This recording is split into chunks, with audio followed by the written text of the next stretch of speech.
Hello guys! Welcome to my vlog. Yan, sorry, 0204. Ayan, nag-change po tayo ng name kasi palagi nilang sinasabi na ginagamit ko sa Reyna and ang picture ni Reyna. Ngayon, niremove ko na po at willing. Willing na po ako makipagbakbakan kung ito yung gusto nila. Kasi bastusan yung gusto nila eh. Di ba?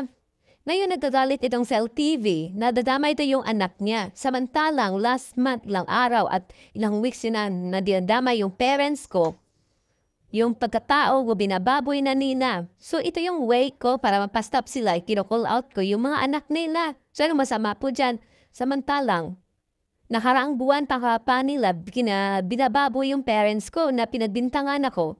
Na ako yung pumatay sa nanay at tatay ko. Sunggung gaano ka? Pangit po pakinggan yan bilang isang anak, di ba? De bilang respeto na lang po. Ngayon, di ko binabastos yung anak mo yung anak mo kino-call out na ang nanay nila nagpapakalat ng pangbabalahura dito at pangbabastos dito sa social media, maybe hindi nila alam. O habang maaga, habang hindi pa sila napapahiya dito, bakita ng friends niya, bakita ng kaibigan niya, yung nanay nila nagmumura na tinatawag yung isang lalaki na parang kaedad niya na ano daw, ano yun? Supot. Cell TV, ba tanong lang? Tinatawag mo si Sir Federico na support.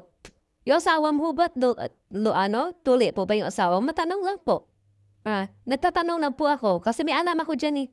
May sa akin bilang respeto, di ba? Bilang babae na lang. Di ko sasabihin, pero tinatanong lang po kita kasi pusupot ka ng supot eh. Kababae mong tao, nanay ka pa, natin mo na magsasalita na ganun para kang bata. Di ba? Yung kumbaga private part ng katawan natin, ang hilig mong i-broadcast, ang hilig mo ay content. Tapos, gusto mong respeto? Samantalang ako, hindi ko nire-respeto eh. Saan nagsimula ba to? Diba, pinagbimintangan niya ako akong pumatay ng parents ko? Sa pagtatawag niya pala na tiborsyo sa akin, paninirang puray na po yan. Hindi ka ako kilala pero sinisira niya yung pagkatao ko dito. Ngayon tinatawag niya ako magnanakaw. Di minsan po ba ginawa ko yan sa inyo? Ako, sumasagot lang sa mga bintang nyo. Puro defend na ako. Kung matahimik kayo dyan, tahimik din ako. Dito tayo sa rebatal. Hindi yung nakapunta na kayo doon sa mga bills na po. Ano, mga POK. At magpakita kayo ng ebidensya na tinawag ko si Bensi na POK. At kung ano-ano pang sinasabi nyo dyan. Dahil gawa mo lang yan. Di ba? Viewers o sa doon sa kay Ma'am Rowinim, sasabihin natin kay Ma'am Rowinim, may nag-comment doon. Pero hindi po yun galing kay Rowinim. Huwag mong ipasa sa amin na kami nagsalita na POK sa Bensi. Dahil nagko-comment yan. At ganun din nangyayari dyan sa, sa comment section. May nagko-comment din again sa amin. Na mga POK. O gusto nyo kayo lang. At huwag nyo ipasa yan sa amin dahil viewers po ang nagsalita ng ganon at kayo nga mismo sa sarili nyo, kami mismo, palagi nyo kaming tinatawag na POK. Diba? Tapos magdidepensa ka. Paano mo depensahan isang tao kung ikaw mismo si balahura? Balahura ka. Magpakita ka ng ebidensya na tinawag ko si Bensi na POK. Pambihira ka, gaga ka, putang ina mo rin. Gago ka. Wag ka po ha. Ngayon tinalitan ko na yung pangalan ni Reyna, wala na dito yung pangalan ng bata.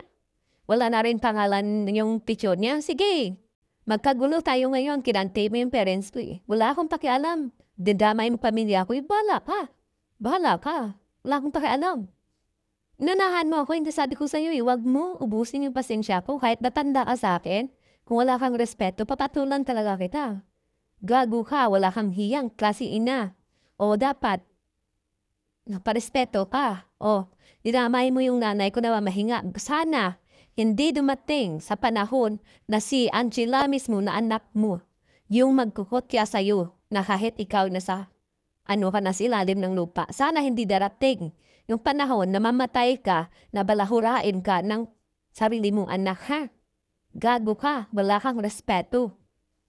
Dito lang guys, abangan po natin sa next upload. Ayan, mapuspos natin. Hindi natin atasan yan. O, di ba? Sino ka ba? Ako pa?